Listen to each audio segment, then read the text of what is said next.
Muito bem, agora nós vamos voltar a falar da CPI. Hoje a leitura do relatório, a apresentação e também os indiciamentos que estão sendo realizados. O presidente Bolsonaro, o governador do Amazonas e também empresas.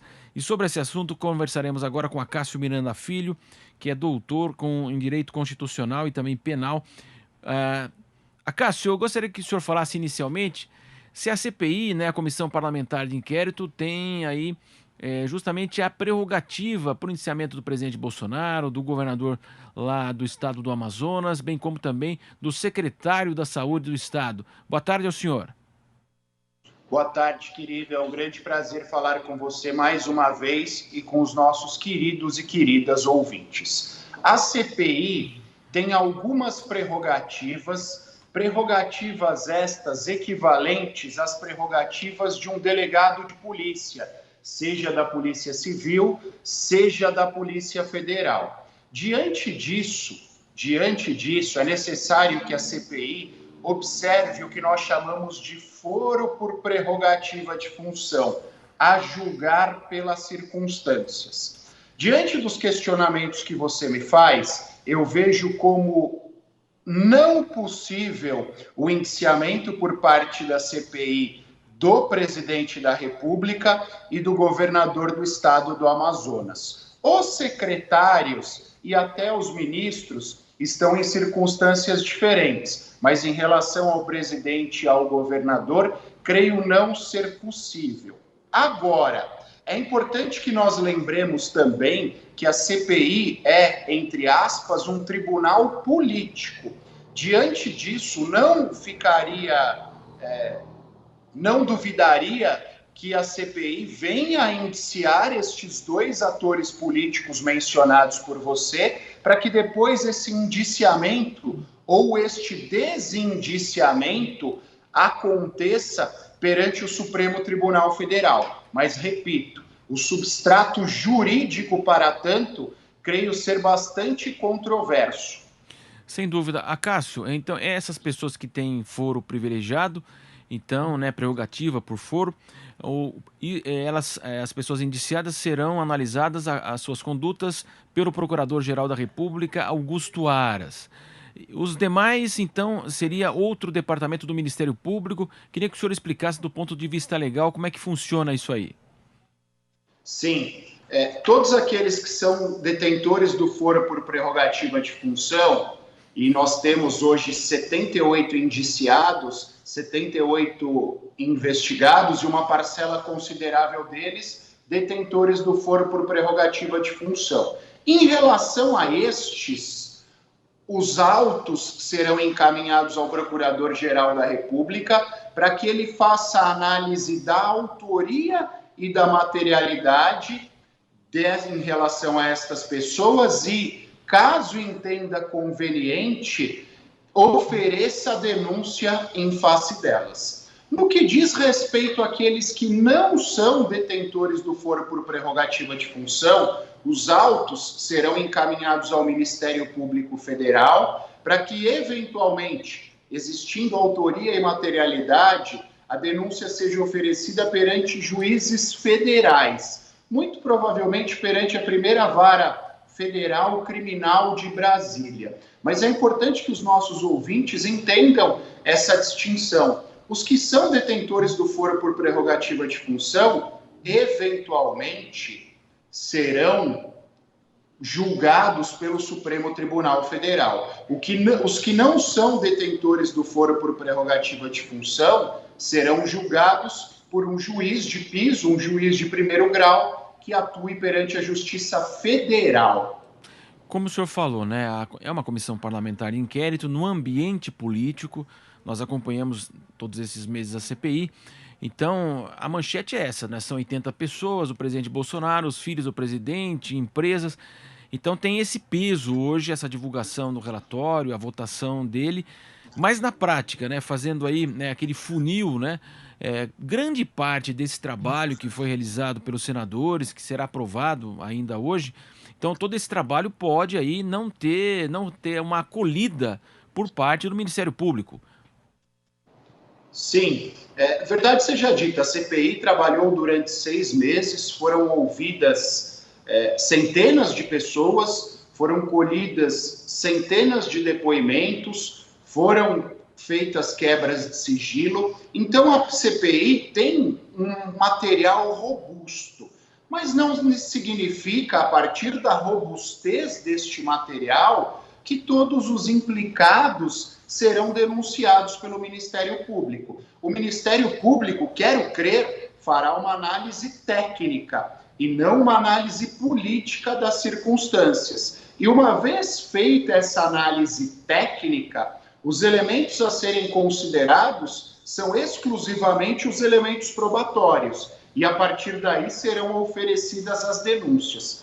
Diante disso, creio ser bastante razoável nós afirmarmos que, destes 78 indiciados, uma boa parte destes não será objeto de denúncia, portanto, não figurará como réu perante o nosso Poder Judiciário. E, Acácio, nós acompanhamos também, né, assim como a gente está falando de uma casa política, então tem toda essa discussão política, todo esse desgaste que trouxe, de fato, aí o presidente Bolsonaro, até porque a comissão começou naquele momento mais agudo da pandemia. O brasileiro que reclamava da vacina, onde está a vacina, né? Março, abril, maio, foi um período difícil, mas ela acaba terminando justamente num período de uma outra realidade, a população em larga escala imunizada, queda no número de mortes, queda também no número de casos. Mas, por exemplo, são citados crimes como charlatanismo, curandeirismo, crimes contra a humanidade, genocídio, né? Houve a tentativa do senador hoje contra ato de colocar genocídio de indígenas, né? Quer dizer, isso aí, claro que ganham as manchetes, ganham toda a divulgação, redes sociais, mas na prática isso é... O que pode acontecer de fato em relação a esses chamados até excessos da CPI? Mais ou menos, pegando um gancho do que nós falávamos anteriormente, todas essas imputações, todos estes crimes que são imputados aos investigados na CPI, dependem de dois elementos mínimos: autoria e materialidade. Sem que haja esta correlação de autoria e materialidade, é natural, diante do nosso sistema jurídico, que essas pessoas não tenham imputações contra si. E também é importante nós lembrarmos que são 78 as pessoas implicadas na CPI, e não necessariamente todos os crimes investigados pela CPI serão imputados a cada uma dessas pessoas. Então, a título de exemplo, nós teremos pessoas que só serão responsabilizadas pelo crime do artigo 268, que é um crime contra a saúde pública, pessoas que só serão responsabilizadas pelo charlatanismo ou pelo curandeirismo, pessoas que só serão responsabilizadas por eventuais prevaricações. Há uma tentativa exclusivamente em relação ao presidente da República de uma imputação de crime contra a humanidade, e aí nós temos outra peculiaridade, porque o julgamento deste se dá perante o Tribunal Penal Internacional, que é sediado em Haia, sem qualquer vinculação ao Poder Judiciário brasileiro. Então, excessos foram cometidos? Foram cometidos. Mas quando nós olhamos para esta grande quantidade de crimes e para esta grande quantidade de implicados, é necessário que seja feito um funil, aproveitando o termo utilizado por você, em relação a quais crimes serão imputados a cada um deles. Sem dúvida, né, Cássio? É um instrumento de fato poderoso, né? A gente está observando aqui também em São Paulo, tem CPI da Prevent Senior, a Lespe vai fazer sua CPI, outras CPIs também estão acontecendo no Maranhão, né? Tem ganhado grande repercussão, o trabalho que está sendo feito nos estados, né? E muitas vezes essa CPI, no caso, não pôde investigar governadores, também prefeitos. Houve um impedimento do Supremo, né? E é claro que houve também do lado político da comissão, os senadores da situação, né, os governistas fazendo essa cobrança. Olha, a Polícia Federal está investigando, tem indícios daqui, ali nos estados, o governo distribuiu dinheiro. Claro que foi uma CPI que acaba tendo o seu escopo, a questão de Manaus, houve a inclusão hoje, né? O governador nem foi ouvido na CPI, porque ele conseguiu não ser ouvido com o aval do Supremo. Então, ao longo desse período, desses meses, como o senhor falou, também teve sempre a interferência do Supremo, né? Eu não vou falar, eu não vou depor, porque eu não vou construir prova contra mim mesmo. Então, sempre houve uma interferência jurídica ao longo desse processo, né? Sim. Quando nós falamos, em primeiro lugar, sobre a CPI, é necessário nós lembrarmos duas características que estão presentes em quase todas as CPIs. Primeiro, elas são conduzidas por parlamentares, seja na esfera municipal, seja na esfera estadual, seja na esfera federal. E parlamentares são naturalmente políticos. Então, a CPI acaba tendo, em determinado contexto, um viés político.